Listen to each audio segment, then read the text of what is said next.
Hai kawan-kawan, nama saya Hana Aisyah. Saya umur 8 tahun. Hari ini saya akan main kod Jim.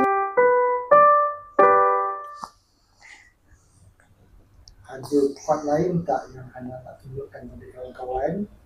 Ada Kod apa? kod F.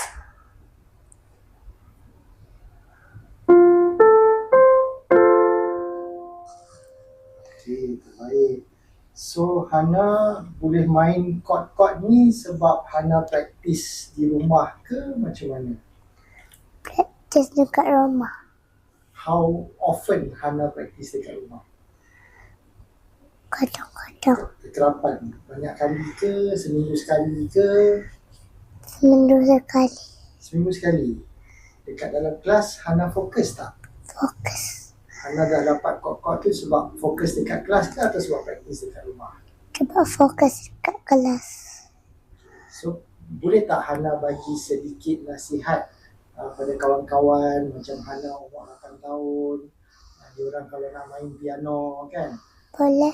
Okay, apa advice dia kalau kata dia nak belajar piano? Apa nasihat dia? Buat apa? Kalau nak main piano boleh je, tapi jangan nervous-nervous.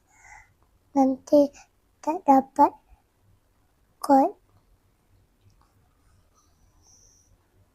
Okay, ada apa-apa lagi tak Hana nak beritahu pada kawan-kawan Hana?